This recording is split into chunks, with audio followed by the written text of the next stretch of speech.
Hello, this is Mr. Keaton. I'm here to talk to you today about angle relationships within triangles. We've done a lot of stuff with angles in the last chapter, and now we're going to look at stuff that's happening within triangles. And from this first section, it's about the mid-segment theorem. The mid-segment theorem here says the segments connecting the midpoints of two sides of a triangle are parallel to the third side and half as long.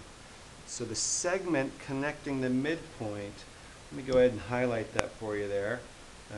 Highlight that this segment connecting the midpoints are parallel. The segments connecting the midpoints of two sides of a triangle are parallel to the third side. So this segment connecting the midpoint must be parallel to the third side, which is this side here. And we can do that in the other direction also. We have a segment connecting midpoints. It's parallel to the third side. And likewise, on the other side, we have this segment connecting those midpoints is going to be parallel to this side over here. That gives us a lot of information. Because it's the midpoint, we know that all those sides are broken up into equal pieces. So we have two, let's go back to a pen here, sorry about that. Those two dashes equal those two because this is the midpoint. And same thing all the way around.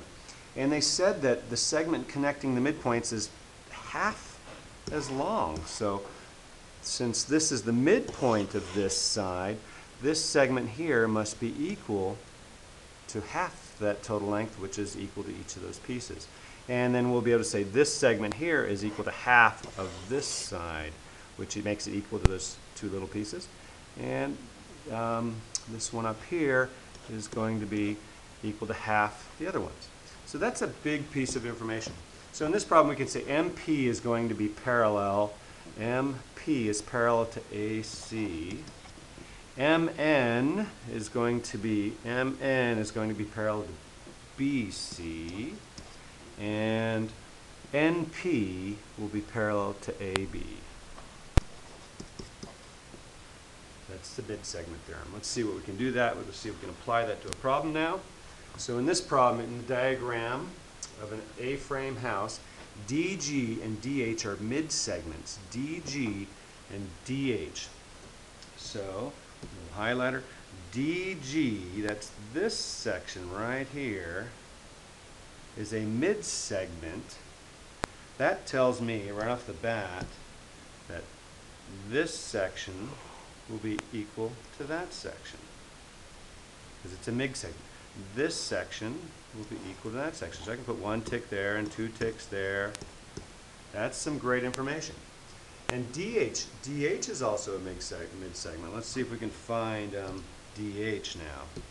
Where's DH? That's this one here is a mid-segment. Now let's change colors. That's a mid-segment also. It must be breaking up AF.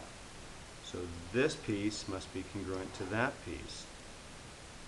So now I can come in here and I can go, okay, that piece is going to be congruent to that piece.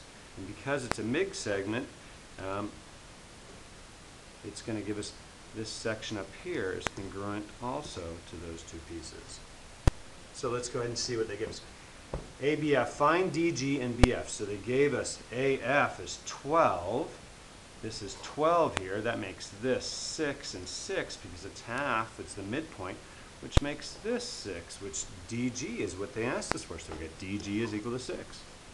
Let's go ahead and what else did they ask us for? DH. Find, no, BF. BF. Where is BF? Let's go ahead and do that in another color. BF is a segment right up here.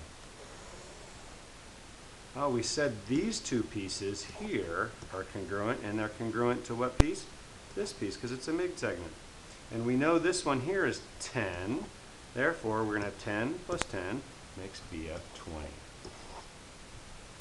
And we can go ahead and put units on that, feet and feet. And moving on to the next problem. Let's go ahead and stop. We'll do a second video. See you in a moment.